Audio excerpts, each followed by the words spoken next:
Watch more programs like this on cable and stream with PCN Select. Subscribe at PCNTV.com. This program has been paid for by the sponsor and does not reflect the views of PCN.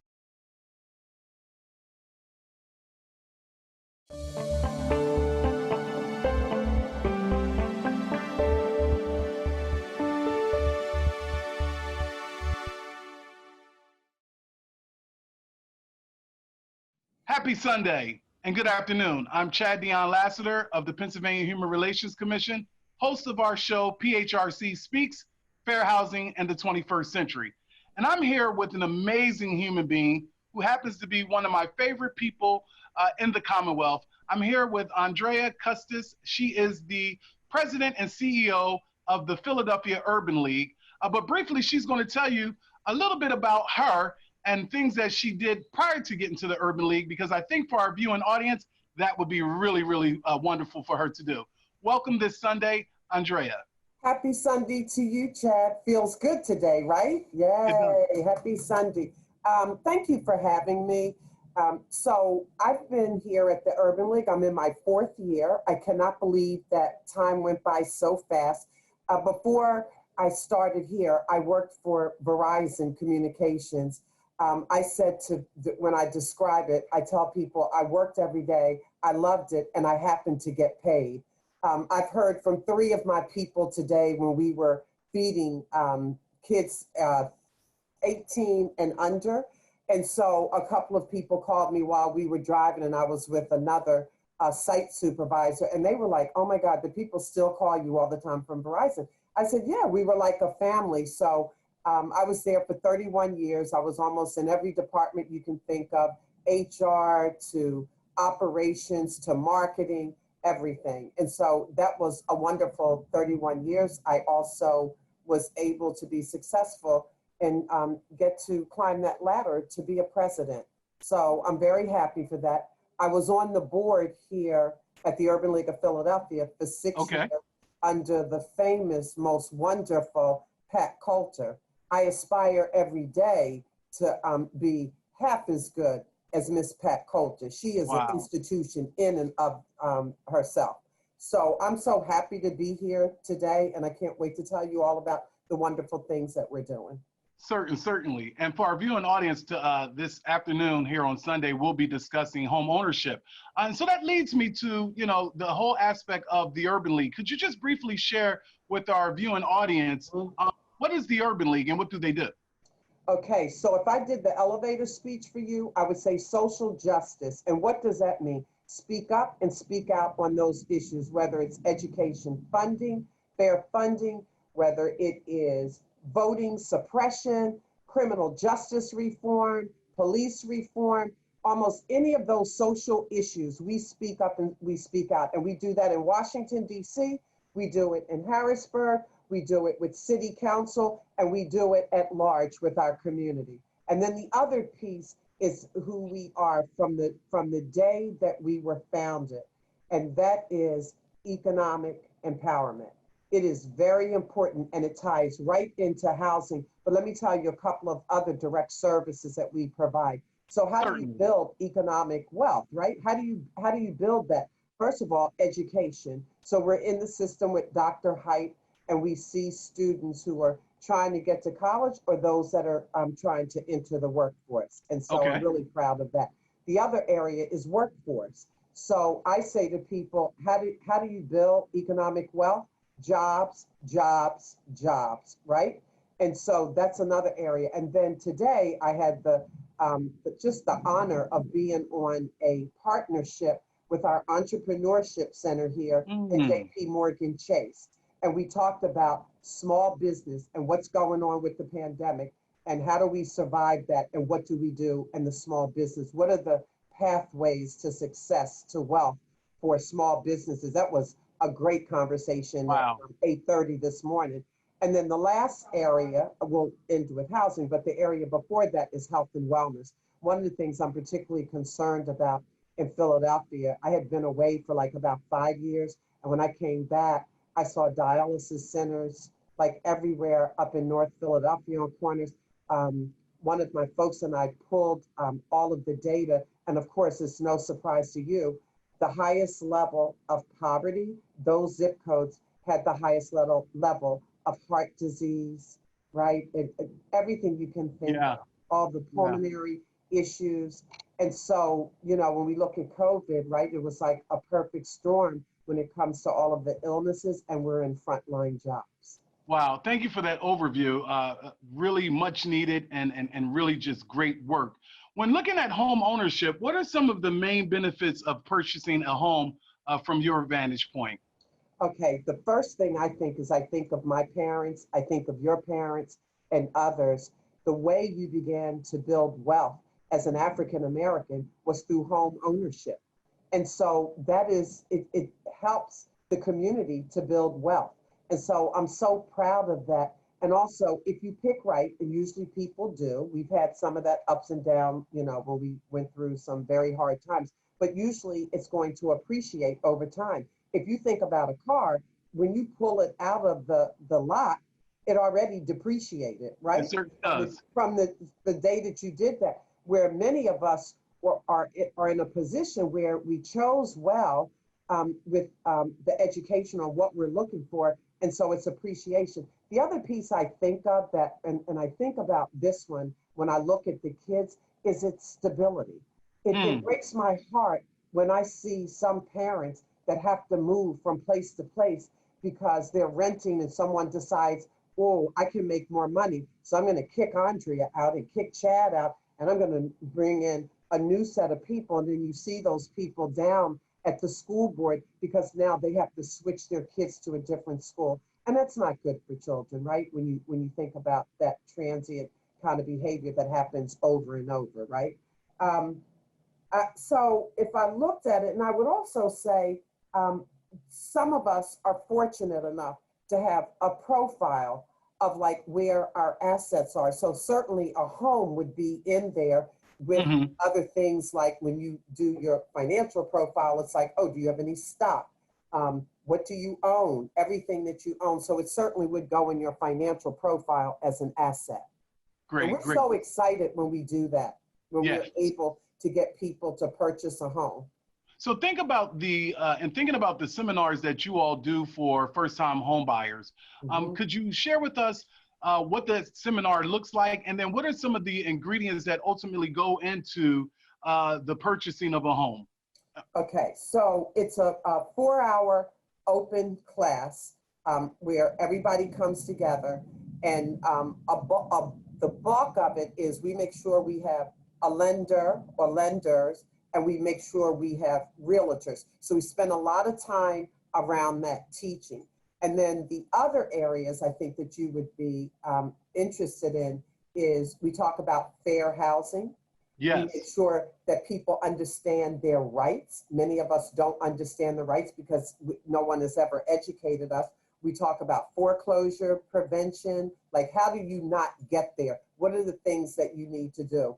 We go through the mortgage process because usually if you're a first-time homeowner, you don't know what that process looks like, right? So we go That's through a great point. And then we talk about inspection and insurance. So it is 4 very full hours. There's not a gap in there or an opportunity for you to like play around or whatever. It's a pretty intense, I would say it's the graduate school of education. It's pretty intense for 4 hours.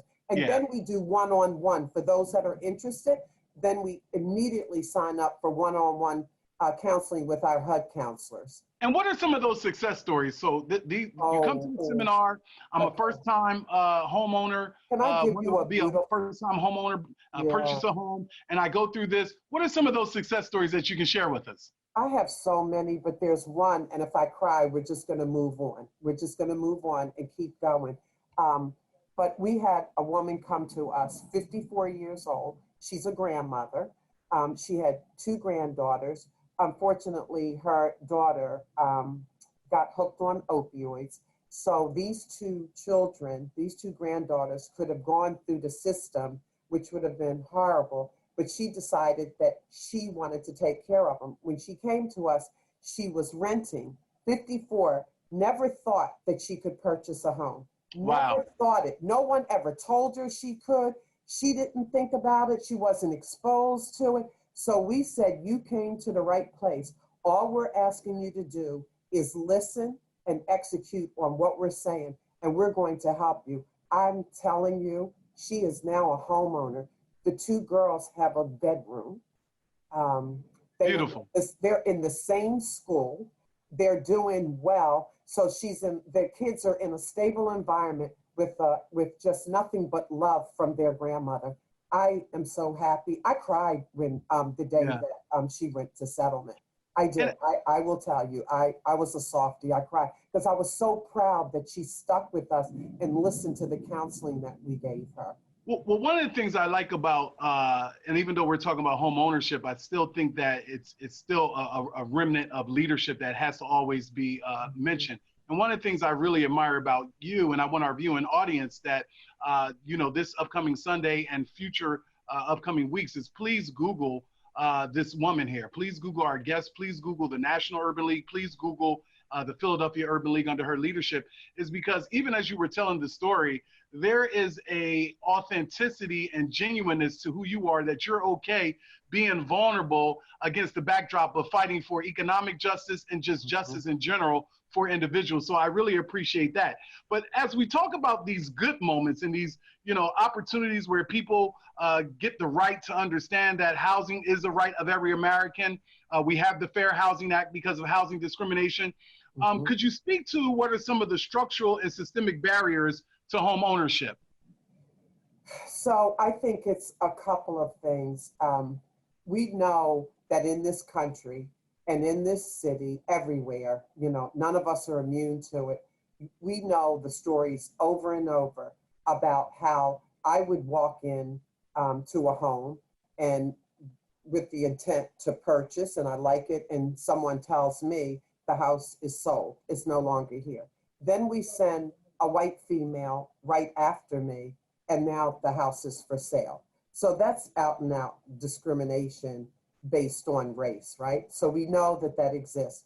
We also know that in some of the banks, we also hear about what they say redlining, right? So we know that some of that has occurred. I think the things that bother me the most are those things that either ignore people who are in low income jobs, either you ignore it or you choose not to do something.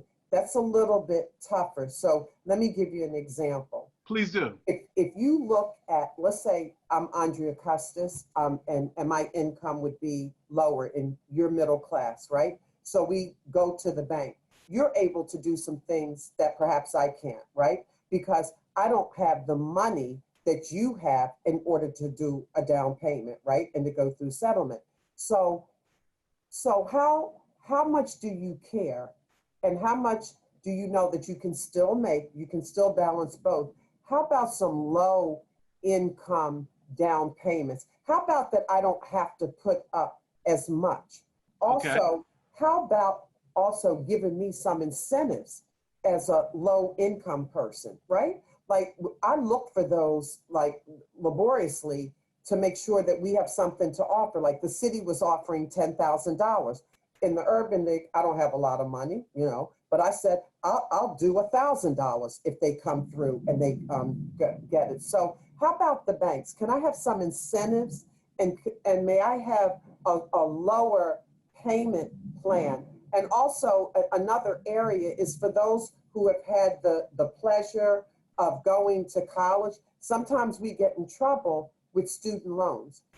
Can I have just a little bit of grace and a little bit of consideration when I go to the bank and you're looking at that FICO score or you're looking at some other hardships? Can you at least say, I was trying to get educated, and so, you didn't make as much, maybe a little bit of poor planning on my part, but can you look at that a little differently than someone who is constantly making bills that can't afford things and do it? Can we have a different little look at some of these things? No, great point. And if you could expand out a little bit more, because when we talk about fair housing and we talk about housing discrimination, oftentimes when we think about these things in context, we think that they're only happening on one side of the color line, as if, our Asian American Pacific Islander communities are white communities and other communities, Latinx communities, are not discriminated for housing. If you could just help us understand, one, why is that? And then two, what can we do to shift that conversation? Because we know that fundamentally, everyone who tries to experience a house or purchase a house will experience a form of discrimination oftentimes. And I think what happens to a commonwealth like Pennsylvania, when we talk about fair housing and housing discrimination, and just like when you mentioned, hey, how about an incentive? People sometimes get to think, oh, here we go again. You know, we're talking about this aspect of just giving people handouts, and that's not the case, because there are multiple people who oftentimes are faced with housing discrimination. Can you just speak to a little bit of that? So the other piece that I would say is, remember, although the things that we do are geared to African Americans, we also serve those folks that are underserved, right? That's right. And so when you look at our profile that we have to do for census and state and everything else, you will see also that our Latino population that comes is absolutely growing. In fact, the director of housing is Latino, Abraham. We also have another counselor. We've made sure that we're able to speak the language of others who will come. If you look at the Asian community, we see individuals from that community. I try to work very closely with several other organizations. But when you look at it, it is definitely, think about the Fair Housing Act. And I just want to read you something. So the Fair Housing Act came about because there was discrimination, right? And so this was to stop discrimination. And it's according to several areas. I'll mention a couple. People of color, that is Hispanic, that is Asian, that is African American. Also your national origin, your religion, whatever, your religion. Sometimes people don't pay attention to that. Your sex, your disability. So for me, I would say that anybody that is experiencing any form of discrimination, they should be contacting you and other folks. That's the purpose of why you exist. It is when I feel that I am being discriminated because of my age. I know I don't look like it. No, I do. Because of my age, because of my color, because of my sex. That's why you are here. Yes, yes, yes. When you think about those who are entering into the space of fair housing and advocating around housing, you mentioned you're a director of housing. What would be some of the advice that you would give someone who says, hey, listen, I want to come into the fair housing space as an advocate. I want to make sure that I share with people and train people how they can use agency to fight back against all forms of housing discrimination. What are some of the ingredients that you would say that person needs, and what advice would you give that person or Excellent. person? First of all, I would say, and it's really important to me, to be educated. Make sure you are well-read. Make sure that you are really paying attention to what's going on in Washington, D.C., as well in Harrisburg, and what's going on in City Council, right? So that you're well-read and you also understand. Let me give you an example.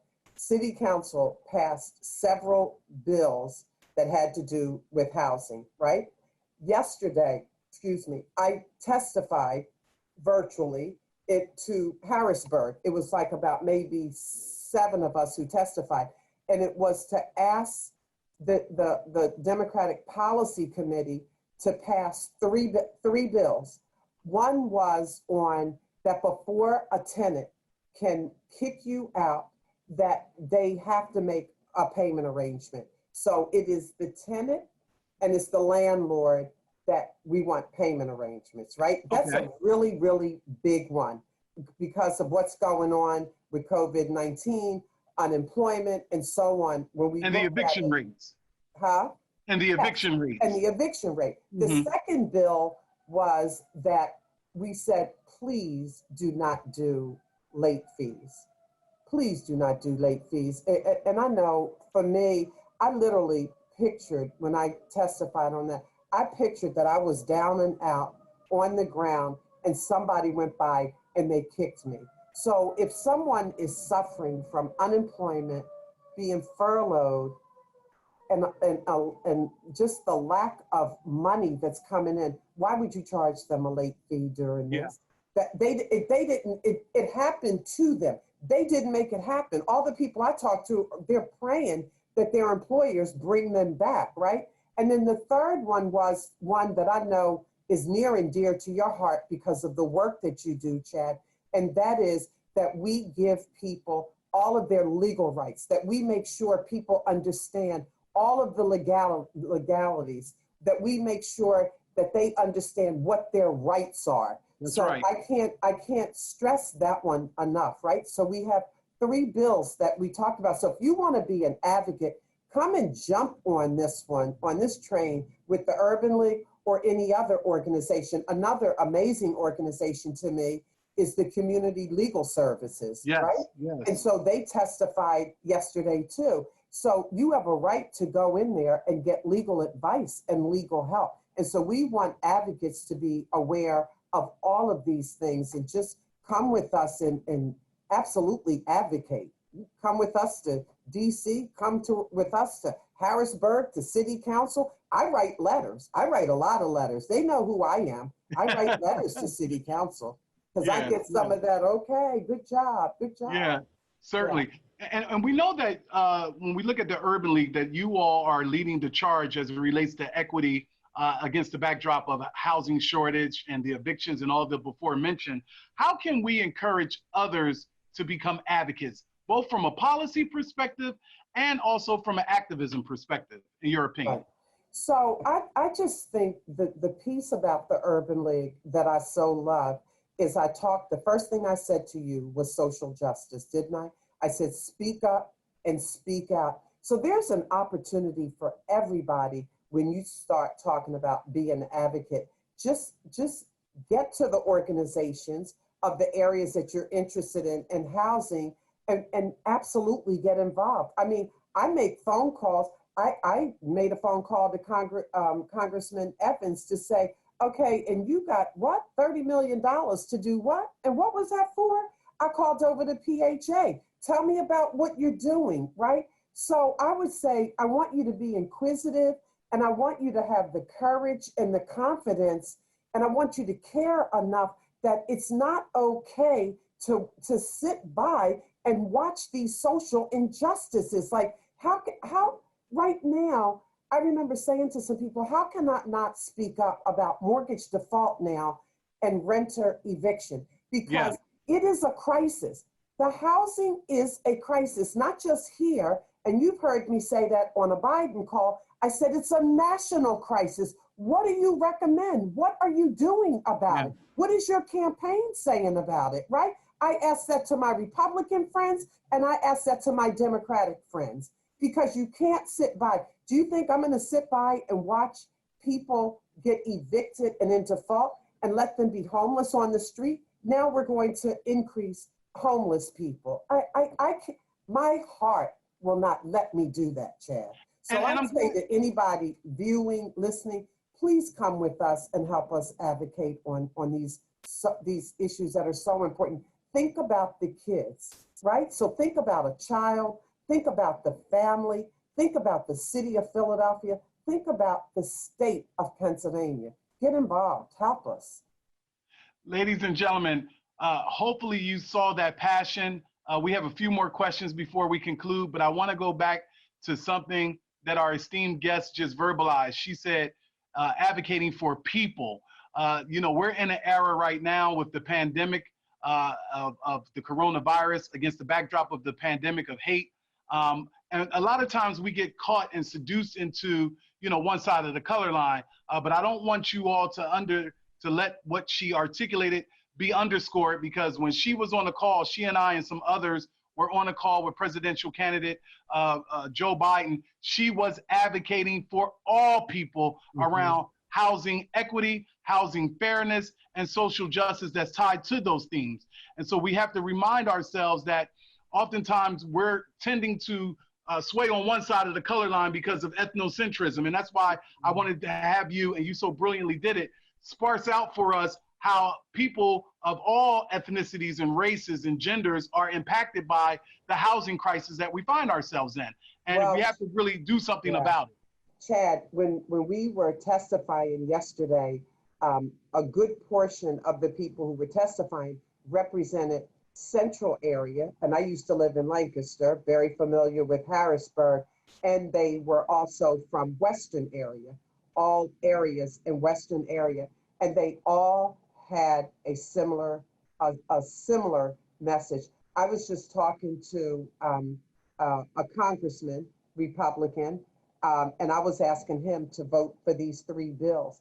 And he began to tell me the story of the people who he has talked to about housing and renter assistance, and all of them were Caucasian. Yeah. Every last one of them. And what he wanted to demonstrate to me, this is not a Black issue. And I get it. It has tremendous impact. It will have tremendous impact because of unemployment. But what I want your viewers to know is that this impacts everybody. This is broad. This That's is right. very broad. And so, as you said, the other piece for us is that there are a lot of people other than Black folks that are underrepresented, that don't have a voice. And so we always say, we are that voice for you. And we represent the underrepresented, right? And so this Republican congressman really brought it home for me. Yeah. And was quite passionate about, and told me a number of the stories, and just really sad. And these people said to him, we're getting ready to lose our home. In fact, the woman that testified, that there was only one person who testified, and she is a homeowner, and she doesn't have a job. And she said, I don't know how long I can last. Like, wow. It's not looking good right now. And she was a middle-aged white female. So it is impacting all of us. Might have more of a disparate impact on Blacks, but it's impacting all of us. Yeah, and I really appreciate you sharing that narrative, because for me, growing up in Philadelphia County and going to college for undergrad in Charlotte, North Carolina, but being born and raised in North Philadelphia and coming back to Philadelphia, coming to the Commonwealth in this capacity for the past 2 years, I've been able to travel through various counties throughout the 67 counties. I haven't gotten to all of them, but you're absolutely right. You learn about food deserts in rural areas in central PA and western PA. You learn about some of the challenges around housing shortages. You learn about people who need assistance animals so that they can just survive. You learn about the landlord-tenant conflict that occurs. And just for you and I as African Americans to be able to be in this space on this Sunday with this show around this topical area and really show the humanity that if housing discrimination, when you're talking about testing, if it involves whites, you and I and our respective organizations would be advocating and fighting and speaking up and standing up and doing all the things that you need to do from a leadership standpoint, whether that's drafting letters and things of that nature. When I first got to the Pennsylvania Human Relations Commission, I would ask staff on every side of the color line, where are our poor rural whites who have housing shortage and housing discrimination, and not the stereotypical trailer park? You know, where are they? And people would look at me and say, well, what do you mean? And so I got out in the community and started doing things myself, started talking to people, like you said, the Republican representative, sharing with us those stories that help inform us as policymakers as well. Before we conclude, as we come to an end, you could probably find a lot of words to describe fair housing. But when you hear the phraseology, fair housing, what's one word that comes to mind? Fairness, equity, parity. Wow, wow. And my last question is, what's next from a programmatic initiative, social justice standpoint for your housing division at the Urban League of Philadelphia? So one of the things that I want to grow, we're like amazing when we look at first-time home buying, right? I think we have a reputation in the city of being one of the best. We do financial literacy. I'd like to take that to a younger group. Usually we're taking that to those folks who are getting ready to purchase or they're interested. So we want to make sure the budgeting and understanding all the financials make sense. I really want to take that to high school. And also, I'm deeply disturbed of individuals who are graduating, and when they graduate from college, they still don't have any concept of what I call saving, investing, the value of a dollar. So I really want to take that a little bit deeper and start that conversation that high school students can relate to. I know how to do that so that they can relate to the college students. And then the other area that I want to grow is I want to grow a little bit more when it comes to renter assistance and renter eviction. So the other piece is that before the pandemic, we would go to court every Thursday, all of our counselors, because that's foreclosure court. I don't want to scare anybody, but I want to tell you, being very transparent and looking at what I see, we won't be doing court just on a Thursday. It will be impossible. This will be an everyday occurrence. So we will have to open foreclosure court up, unfortunately, I believe, for at least 5 days. I think this is way bigger than what the average person understands. And we have an opportunity to look at that by the clients coming into us.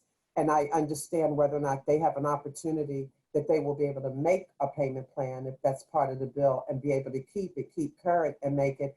And those that clearly will suffer and not be able to make it. So we have a plethora of kind of different issues that are going on, and we've been able to have that little microscope and go a little bit deeper to understand what it looks like for the city of Philadelphia. But I will tell you, it is heartbreaking. I don't know how you can work in this and not feel things from your heart, because I think it's exactly what you said, Chad.